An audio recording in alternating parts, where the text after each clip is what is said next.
Viu? A gente vai fazer esse bloco com o Maurício, que é professor, historiador, doutor em ciência social, professor universitário. E o Maurício desenvolve, como eu disse agora há pouco, esse projeto sobre os meios de comunicação no Pará, na Universidade Federal do Pará. E veio aqui bater um papinho, porque é um assunto bastante interessante. O Maurício já veio aqui outras vezes, né, Maurício? Sim. Tudo bem? Das outras vezes falamos sobre o quê? Carnaval, festas juninas, festas de aparelhagem. Né? Porque você pesquisa vários temas, né? Quer dizer, na verdade, se você observar, esses temas todos estão relacionados, né? Se relacionando, eles se enquadram no campo dos estudos sobre lazer, sociabilidade, entre as camadas populares urbanas, que é a tua área de... E isso eu tenho feito tanto na área de história como na área de antropologia, que são as duas áreas pelas quais eu transito. E aí, os meios de comunicação, a tua curiosidade, teu interesse veio nesse bojo aí, nesse conjunto de interesses, né? Esse projeto ele vem se desenvolvendo, como você disse, desde 2009, justamente porque... nas pesquisas anteriores a 2009, eu percebi que os meios de comunicação têm um papel fundamental não só como instrumento de veiculação das informações ou dos produtos artísticos relacionados a essas manifestações, mas eles também criam uma nova sensibilidade, uma nova maneira na sociedade de apreender esses produtos. Não se trata simplesmente de comunicar, mas sim de criar novas sensibilidades, novas maneiras, inclusive, de ver o mundo. Os meios de comunicação eles têm esse papel, né? Então, por isso a pesquisa focaliza principalmente o desenvolvimento dos meios de comunicação no Pará, prioritariamente o rádio e um pouco a televisão, em meados do século XX, né, que é o período que eles surgem, se desenvolvem, se consolidam regionalmente e nacionalmente. Né? Então, antes eu utilizava essas fontes midiáticas simplesmente como recurso para a pesquisa. E daí, a partir de um certo momento, elas foram trazidas para dentro da pesquisa, como um objeto em si. E daí surgiram TCCs, dissertações de mestrado, de alunos da UFPA que participam desse projeto. Que aí você faz, esses alunos são alunos tanto da graduação como da pós-graduação, né? Graduação, mestrado, doutorado. De história. Antropologia. Exatamente, também. Temos alunos que já saíram do grupo, foram para outras instituições fazer mestrado, doutorado fora, gente que continua comigo trabalhando na UFPA. E é um grupo que reúne gente das mais diversas áreas das ciências humanas interessadas nessa temática de artes, meios de comunicação e sociedade, prioritariamente. Né? O foco inicial da pesquisa era a música, porque eu vinha de um projeto sobre as festas de aparelhagem, então me interessava muito saber. Então a música acabou sendo um pretexto, um meio para chegar até esse estudo sobre os meios de comunicação. Aí você falando de festa de aparelhagem acabou chegando no rádio. Né? Eu ia perguntar, o rádio ainda é um meio de comunicação primordial assim para... Não. Já se perdeu muito isso, né? Principalmente acho que com os jovens, assim, vamos dizer, que mesmo na periferia tem acesso a outras mídias, Sim. Quer dizer, ele não deixa, curioso na história dos meios de comunicação, não só a história do século XX, mas anterior, é que cada mídia inventada ao longo da história, ela não desaparece, né? Ela pode ser substituída em grau de importância por uma outra mídia, né? Mas ela se mantém. Então, por exemplo, o rádio hoje não é o meio de comunicação central, né? Hoje a internet, né, e a televisão aí estão na E o rádio fazia muito esse papel de rede social. Exato. Antes, né? Antes. Mas o rádio não deixa de ser um meio de comunicação, assim, relativamente importante, né? Afinal de contas, o rádio entrou na era digital. Ainda né? Hoje com muita penetração. Ouvem, o rádio se reinventou com o rádio online, né? As pessoas conseguem hoje ter acesso a programas de rádio de países estrangeiros, né? E programas, rádios, emissoras especializadas em determinados gêneros musicais, por exemplo, que é uma coisa do presente. Demais, né? O que houve foi uma especialização do rádio. Enquanto que no período que eu estudo, o rádio era um meio de comunicação generalista. Então ele era uma espécie de, como se fosse a televisão dos dias de hoje. Então ia do entretenimento, humor, passava pela música, a música com o pano de fundo de tudo mais, além dos programas específicos de música, programas de notícia, jornalismo, né? As radionovelas, por exemplo, né? Então era um conjunto muito grande. As empresas, as emissoras tinham um elenco muito grande, né, de profissionais, artistas, técnicos, etc. Muita gente não sabe que aqui a rádio ela funcionava como a televisão funciona hoje, hoje a gente talvez não tenha uma televisão como a rádio tinha a estrutura antigamente, né? Eu queria que tu falasse um pouco disso. Você teve a PRC5, acho que foi a pioneira, né, que mais se usou desse artifício de ter teatros e tal, buscar pessoas de fora. A pioneira é a emissora da Amazônia, né, fundada no final dos anos 20. Na verdade, a PRC5 ela teve várias fases. Né? A primeira fase dela, do final dos anos 20, comecinho dos 30, é uma fase ainda amadorística, em que era uma rádio que funcionava como uma espécie de associação de amigos, né, que pagavam mensalidades para que a emissora funcionasse, os discos que eram tocados eram emprestados por estabelecimentos comerciais. Daí, a partir dos anos 30, o governo Vargas vai permitir a comercialização de anúncios em emissoras de rádio, então ela vai se desenvolver como empresa a partir daí. Já na década de 40, foi concedido um terreno no bairro dos Lunas, onde foi construída a sede da emissora. Antigamente a sede era um espaço alugado, né? Então a sua sede própria no complexo chamado Aldeia do Rádio. Esse complexo, meados da década de 40, vai ganhar um auditório, o primeiro auditório de emissora de rádio em Belém, né? Um auditório pequeno, um auditório de 150 lugares, né? Mas que era uma coisa significativa na época, porque programas musicais em Belém, na época, ou era feito em teatro, né? Ou era feito em espaços públicos, né? Espaços em eventos abertos, que eles realizavam em lugares esporádicos, né? Exatamente. E com o auditório ele cria um novo conceito, né, de atração musical, né? Porque é uma atração que o público está ali perante, assistindo, e ao mesmo tempo que está sendo transmitida, né, para um espaço que eles chamavam à época o sem fio. Curioso, as pessoas falam hoje muito no wireless, né? Vivemos a era do wireless. Na verdade, a era do wireless é muito anterior, né? Usavam o termo em português sem fio na época. Você vê os jornais, revistas da época, etc. Então, nos anos 50, a coisa se tornou mais complexa, né? As emissoras de rádio, o investimento aumentou, a quantidade de profissionais aumentou, também, né? A concorrência aumentou. Em 54 foi fundada a segunda emissora do Pará, a Rádio Marajoara. A Rádio Marajoara, em números, eu não sabia, é a segunda emissora do Pará. Ela foi criada em 54 como empreendimento dos Diários Associados da rede, né, de Assis Chateaubriand, que no Pará já era proprietária do jornal A Província do Pará, que na verdade foi ressuscitado em 47, né, ele deixou de existir lá nos anos 20 e foi refundado em 47, e tinha um outro jornal também, A Vanguarda. Então os Diários Associados fizeram um pesado investimento na emissora, porque havia um projeto realmente nacional, né, de consolidar uma rede nacional midiática de jornais, trouxeram revistas, a televisão para emissoras cá, de rádio, né? E depois a televisão. Exatamente. Que implantaram aqui a TV. Transformaram isso em negócio, efetivamente. Agora, qual era a característica do rádio em Belém nessa época? Você tem a inauguração da Rádio Clube do Pará, da PRC5, em 1928, não é isso? Sim, 28. Aí você tem a primeira rádio e tal, depois vem a Marajoara e tal. E qual é já que você centrou mais o foco no rádio, qual era a característica das emissoras de rádio do Pará nesse período, aí 30, 40 e tal, 50, que a gente poderia dizer assim, tem algo de diferente do restante do país, na programação? O que marcava mais as nossas emissoras? Em cada período há uma marca característica, né? Então, por exemplo, final dos anos 20, começo dos anos 30, o rádio, como era o acesso ao aparelho, né? O financiamento do empreendimento era um financiamento de pequena escala, havia um projeto relativamente elitista para o rádio. Então, quem realizava os programas pensava num rádio para educação, rádio educativo.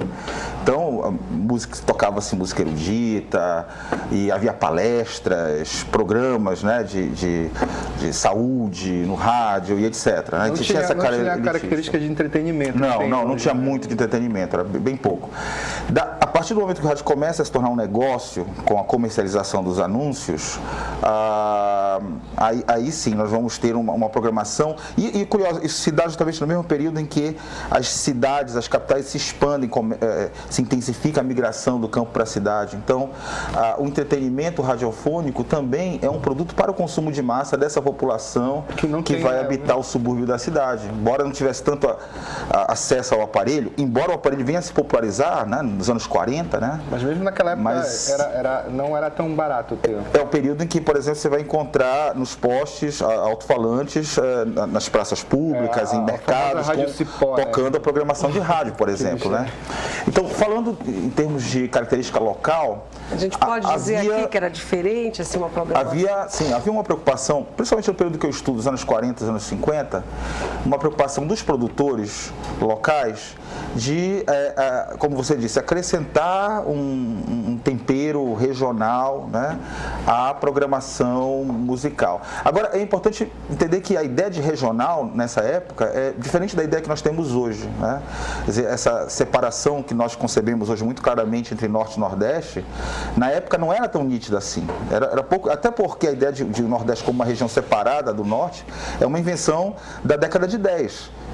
Institucionalmente constituída, a partir daí os meios de comunicação e as escolas vão ajudar a difundir isso. Então a ideia que se tinha é que nós temos um norte do país que tem, que digamos assim, é um Brasil, digamos assim, com uma cara específica, né? Diferente do restante do Brasil, mas que está ligado a ele, sem haver essa separação muito nítida.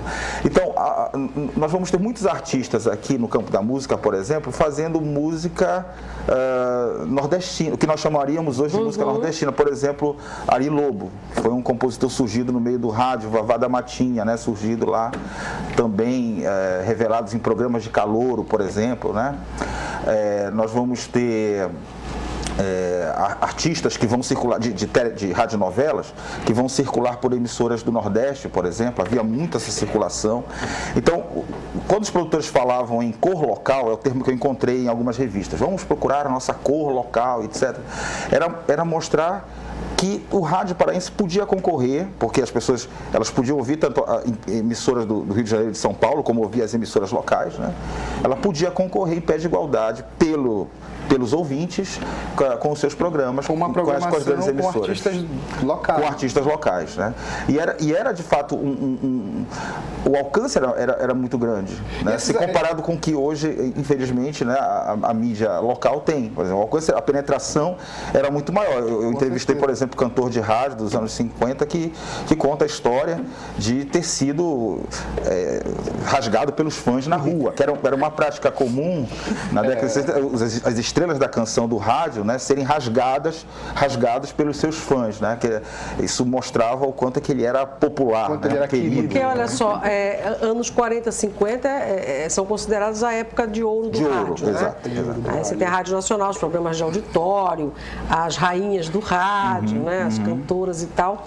E aqui a gente vivia isso também, de certa forma. Quer dizer, aqui também tinha os cantores, que é o que você está falando, rasgados. Os próprios apresentadores, alguns e tal, também eram, né, muito, como é que se diz, festejados, né? Na verdade, havia uma circulação tanto dessas estrelas nacionais que vinham para as capitais regionais se apresentar. Por exemplo, em Belém, o ponto alto era durante Círio de Nazaré, que eles vinham se apresentar ali no Teatro Marajó, onde é hoje em frente ao CAN, né? Havia um cassino também da Rádio Marajoara, se apresentavam lá. E junto com essas estrelas do Centro-Sul se apresentavam os cantores locais, né? Também apresentados como grandes estrelas para o público. Mas a única diferença é que essas estrelas nacionais gravavam discos, estavam nos filmes, nas chanchadas, por exemplo, da época, né? E os cantores regionais já não tinham esse acesso. Aqueles que queriam gravar tinham que ir para o Rio de Janeiro, para São Paulo, em busca de uma carreira nacional, e poucos de fato conseguiram. Agora, sim. O que eu fiquei curioso é essa música que a gente tinha os cantores paraenses da época que não conseguiam gravar, que não tinha essa estrutura, mas eles eram influenciados por esses artistas do Sul, Sudeste, Nordeste, e também por por artistas de fora. Tipo, aqui a gente é cercado por música caribenha. Exato. E hoje a gente vê que a música paraense, essa influência ainda é muito forte. Sim. Eu creio que isso veio daí dessa época, ou não? Sim, também tem relação com isso. O espectro musical era muito grande, uma quantidade variada de gêneros, de ritmos que faziam sucesso à época.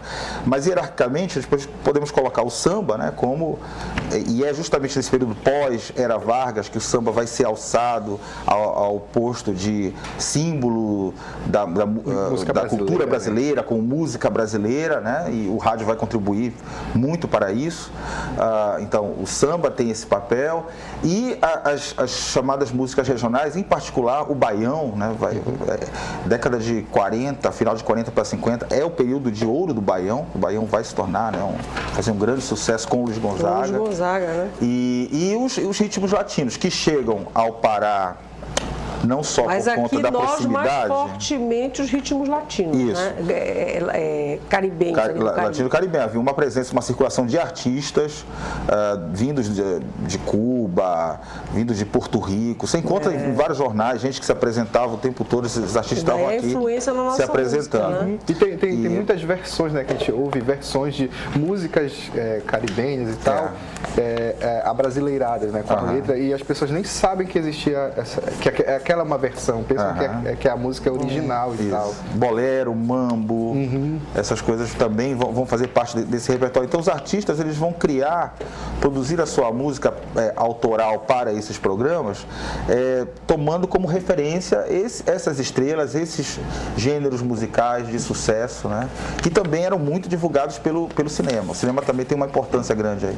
Não sei se o Sérgio quer fazer pergunta, comentário, a Norma também. Eu queria perguntar, com relação, duas coisas que eu queria saber.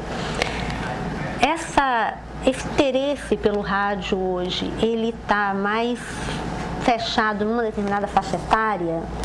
Você acha que isso não é exatamente... Quem ouve Quem é que hoje, ouve né? rádio? Né? Hoje eu não tenho esses dados assim, de pesquisa, né? Eu tenho impressões de ser um ouvinte também, né, de rádio. E a impressão que eu tenho é de que o acesso, principalmente para os mais jovens, é do rádio online, né? O contato que se tem com o rádio, pessoalmente, acho que só as pessoas são aquelas ainda que gostam lá de ouvir diretamente do aparelho, ter o radinho, né? A gente tem a Rádio Cultura FM aqui, que até hoje, né, é uma rádio que é considerada... que tem muitos ouvintes, assim. Eu não tenho esses dados também das outras rádios, mas eu sei que aqui a rádio ainda é muito pulsante e ela movimenta... No interior do estado também, inclusive, né? assim, por coincidência, eu tô realizando um documentário que fala de um programa de rádio, que é o programa Balanço do Rock, que a gente conta a história de 92 a 2000 e alguma coisa, que foi um programa que é um programa de rádio, mas na época foi um programa de rádio muito emblemático para esse estilo, para essa vertente, que o rock que não tinha, as rádios não contemplavam, por toda essa história aí das músicas que vinham de fora. Então o Balanço do Rock é um programa que até hoje é importante aqui para esse estilo, que não é muito contemplado nos meios. Aquilo que está dizendo, os meios de comunicação eles não só servem para comunicar, né, mas para criar uma nova sensibilidade, para estimular a sensibilidade, ou fazer a pessoa repensar, inclusive, o próprio produto artístico, né? Exatamente. Então, o Balanço do Rock, por exemplo, deve ter formado muita gente aí no aprendizado do rock, por exemplo. Como a gente fala, por pavimentar uma cena roqueira aqui que não tinha para onde extravasar, não tinha para onde dar vazão, né? Ninguém queria exibir no caso. Eu tenho uma curiosidade, você falou aí que a música paraense teve um pouco essa influência no começo da música caribenha, foi comentado aqui. Uma sensação que eu tenho, se você ouve o brega, o tecnobrega, que ele é muito parecido com a música contemporânea que se faz popular, que se faz no Caribe, que se faz em Porto Rico, que se faz na região da América Central toda também.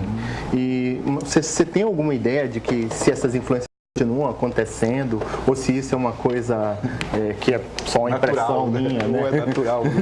Esse trânsito ele sempre houve, né? E, aliás, ele não houve só nessa região do Brasil, só no norte do Brasil, né? Os ritmos latinos, eles chegaram de diferentes lugares do Brasil, né?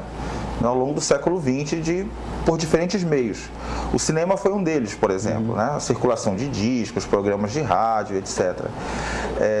O que talvez marque uma característica regional na Amazônia, especificamente no Pará, é a maneira como isso foi assimilado. Quer dizer, isso foi assimilado historicamente no sentido de se produzir uma espécie de ritmo local, não é? Tomando essa referência como uma referência importante, coisa que não acontecia em outros lugares do Brasil. Quer dizer, há uma consciência dos próprios músicos, por exemplo, de que eles produzem algo que é híbrido, né? Isso é significativo, eles dizerem isso, afirmarem isso, porque em geral toda a música é híbrida, não adianta dizer que esse ritmo é puro. Agora o importante é observar quando o artista, o criador, ele reconhece o hibridismo, porque ele reconhece a comunicação, né? Então por exemplo, a presença marcante do reggae em São Luís do Maranhão, é uma presença caribenha muito forte, né? Que foi reinventada lá, e aqui com o merengue também, que vai dar o passo para que os compositores locais, que depois vai se tornar um fenômeno nacional e depois um fenômeno internacional. Então, essa circulação da produção musical, ela vai engendrando novas criações, né? O hibridismo vai criando coisas completamente novas, inusitadas. O papel das emissoras de rádio na divulgação desses ritmos, desses gêneros todos da música nossa aqui, o papel é fundamental, né? Aí diria, não criando, né? Lembre, por exemplo, que há uma história que se diz por aí, sem muita verificação concreta da coisa, mas é uma história que se diz que foi que criou o nome lambada para música, por exemplo, né? Se foi ele ou não foi ele que criou o nome, né? O importante é reconhecer esse papel que o rádio tem, né?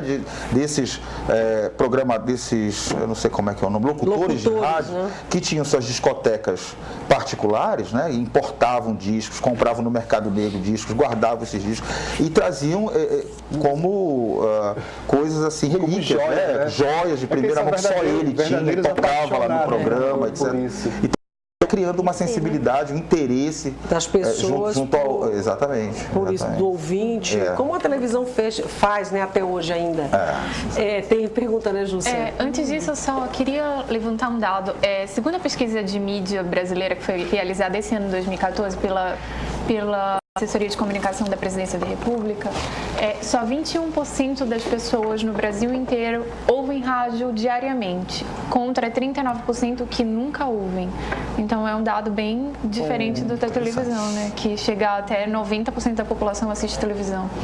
E aí a gente tem várias perguntas. O Jorge Andrade quer saber se você acha que o rádio empobreceu com a vinda da televisão e também a televisão empobreceu com a chegada da internet. Não, eu não diria empobreceu, né, por causa do qualificativo, mas eu acho que ele diminuiu, ele deixou de ser generalista e tornou-se, né, uma atração segmentada, né? Então não havia como manter elencos de radioatores, por exemplo, depois que as telenovelas surgiram, por exemplo, né? Cast de cantores, orquestra, imagine, né? As grandes emissoras todas tinham a sua orquestra, geralmente uma orquestra, um conjunto, ou vários conjuntos musicais. 3, né? Tinha uma orquestra, parece 2 conjuntos. Exato. Era uma estrutura bem aí contando a rádio e a TV, né? E também o fator, a tecnologia também vai permitir essa diminuição. Eu acho que a migração mesmo desses artistas para a televisão, no caso. Imagine, por exemplo, que nos anos 50 as radionovelas eram ao vivo. Os artistas faziam isso ao vivo. E a sonoplastia também era ao vivo. E a trilha sonora também era ao vivo, né? Em estúdios sem ar-condicionado. E o teleteatro na televisão. Frisam isso nas entrevistas. E já era quente interno, né? E os teleteatros na televisão também, né? Ao vivo, né? Depois é que era começou. quente, todo mundo bem vestido. Isso. Tinha que estar, porque essas atrações eram também no auditório, ao vivo, como né? nós estamos aqui, né? Agora imagina você fazer novela, teatro, né? E fazer... Então a tecnologia Era uma também, aventura. gravação, por exemplo, né? Essas coisas vão tornar dispendioso manter. Então o rádio vai haver uma transição. E eu sempre, uma coisa que eu tinha curiosidade na pesquisa, era saber se essa transição foi dolorosa para quem era profissional de rádio. E no caso dos meus entrevistados aqui, todos eles disseram que ficaram muito entusiasmados com o rádio, quando começou com a televisão. Começaram a construir as obras da futura TV aqui em Belém, tá todo mundo entrar na televisão, trabalhar na televisão, porque eles viam a televisão como uma espécie de rádio melhorado, um próximo passo. E de fato ocorreu, né? Nas primeiras décadas da televisão do Pará, foi a primeira década, na verdade, foi um período em que nós vamos ter uma forte presença desses artistas, né? De programação local também, né? Que a gente vê nesses programas mais antigos que a linguagem da televisão ainda se usava muito a linguagem do rádio para se fazer televisão, né? Mas essa é uma característica, né, da televisão no Brasil inteiro. Eram os agentes do rádio trabalhando na televisão. É muito parecido com os formatos de programa, né? A linguagem é bem calcada, porque não tinha outra referência, né? Você tinha que buscar no rádio, não tinha jeito. O rádio, os profissionais, né? E aqui é a mesma coisa, né? Acabou sendo isso. Assim como o rádio foi buscar no teatro. Exatamente. Lá nos anos 30 foi o pessoal de teatro, gente que fazia parte de trupe de teatro, por exemplo, né? Que ingressou no rádio, do rádio para a televisão. Esse grupo de estudo que é coordenado por você, Maurício, quer dizer, vocês estudam vários aspectos dos meios de comunicação, né? Como é que se diz? A relação dos meios de comunicação com a história em geral, né? Você está dizendo, a história com a música e com o entretenimento de um modo geral, enfim. E assim, vocês produzem artigos, os alunos fazem os TCCs, as dissertações, sempre com dentro desse tema, né? Que é um tema grande que conversa com a comunicação social também, né? Lógico, que já é o campo também da comunicação, né? Então há um diálogo aí, antropologia, história, comunicação. Tanto que há 2 anos atrás nós fizemos um evento junto com o programa de pós-graduação em comunicação da UFPA, um seminário tratando da questão dos meios de comunicação na Amazônia e tudo. E toda essa informação, esses textos, não poderia virar um livro? Pois é, Porque nós temos... assim a gente fica querendo mais, Sim, né? nós temos esse projeto, né, de reunir essa produção no futuro, numa coletânea, né, de artigos e trazer ao público. Só que aí vem a questão também da mídia, né? Quer dizer, o livro é uma mídia mais lenta do que o artigo na internet, né? Isso. Então, hoje, em geral, as revistas acadêmico-científicas, né, elas são revistas online, que você acessa os artigos, né, de qualquer revista, de qualquer lugar, né? E consegue lá baixar em PDF, imprimir na sua casa, ler, né? Então, acaba sendo hoje, para a produção acadêmica, pelo menos a impressão que eu tenho, né? Acaba mais à frente, né? Não imediato. Mas eu falo do livro mais não para academia, para nós mesmos. Sim, claro. Porque tem muito bem legal, ainda tem muito pouco trabalho sobre os meios de comunicação no Pará, né? Televisão, rádio, jornal impresso acho que tem mais, mas televisão e rádio ainda tem muito pouco. Tem né? pouco. Esforço lá do pessoal da comunicação social da UFPA também, que faz um trabalho grande nesse sentido, mas ainda é muito pouco, né? Então sempre vale pesquisar mais, tem muitas boas histórias. Tem mais? Tem sim, Renata. O Alex Barata quer saber se as primeiras rádios do Pará costumavam trazer artistas nacionais para Belém, como a Carmen Miranda ou outros artistas da época. A Carmen Miranda, eu não tenho certeza se veio ao Pará. Mas fora ela, a maioria das estrelas do rádio, da Rádio Nacional principalmente, que era a grande emissora do país, né? Nesse período, vieram, se apresentaram aqui, né? Faziam temporadas. Até porque para esses artistas de nome nacional, as excursões para outros estados era a oportunidade realmente de ganhar dinheiro. Eles não ganhavam lá um salário muito bom lá na Rádio Nacional. A Rádio Nacional lhes dava a projeção, né? E, na verdade, a recompensa financeira ocorria com as excursões.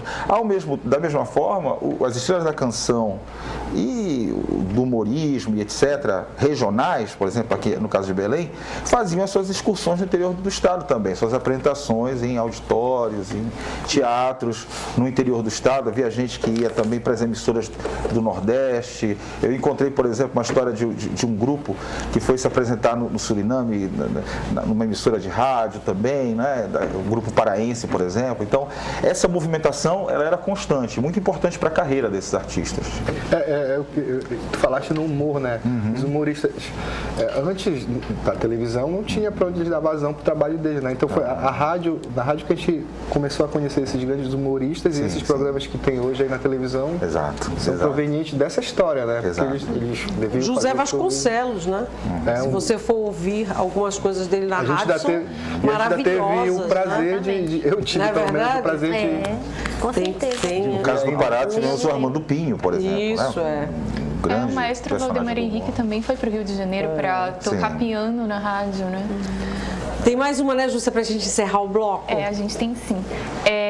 A Malu e o Gabriel, que são teus filhos, te mandam eu falei para eles mandarem mesmo. Aí a Malu quer saber como é que ficou o rádio depois das novas tecnologias com a internet. Sim, nós já falamos um pouquinho, né, disso. Quer dizer, o rádio ele não desapareceu, pelo contrário, ele continua aí bem vivo, né, e atuante, se atualizando, né, frente às novas condições. E eu acho que a grande novidade é a inserção do rádio na rede, né, online. Eu vejo que o futuro do rádio vai por aí mesmo, né, porque na verdade o que e hoje você pode acessar, ouvir rádio do mundo inteiro, né? E o aparelho celular possibilita isso, né? Você consegue escutar o rádio online no celular. O que caracteriza o rádio, na verdade, é a concepção de rádio, né? Porque a gente pensa em rádio, pensa, né, na emissora, no aparelho, mas na verdade é uma ideia, né? Cada meio de comunicação é uma ideia que se tem, né, da atividade comunicacional, né? O jornal, por exemplo, eu vejo como uma coisa insubstituível, apesar dos portais, etc. Eu acho que é a mesma coisa com o livro, com as revistas impressas. Exatamente. Que com essa história, vai acabar, não vai acabar. Vão criar novos suportes para suportar aquela mídia, né? Aquela concepção. Todas convivem, né? Então, a televisão está aí, olha só. Isso aí. Convivendo com todas essas novas mídias, né? A gente precisa saber se você ouve rádio, você que está vendo a gente, escutando agora, se ouve bastante rádio, onde você estiver, que eu acho que aqui em Belém tem muita penetração. A gente pensa que não, mas as pessoas escutam muito rádio, sim, ainda ouvem muito. Rádio é um companheiro, né? Que fica ali, você fazendo coisas e ouvindo e tal. É um grande companheiro. Maurício, você vai continuar com a gente até o finalzinho, a gente vai conversar um bocado. Mas eu te agradeço muito por você ter vindo, viu? Eu que agradeço. É sempre bom quando você vem para a gente conversar sobre esses assuntos todos que você pesquisa e volte sempre. Maurício Costa está aqui conosco hoje, conversou agora nesse primeiro bloco, é professor da UFPA, historiador, doutor em ciência social e pesquisa todos esses assuntos sobre os quais nós falamos agora.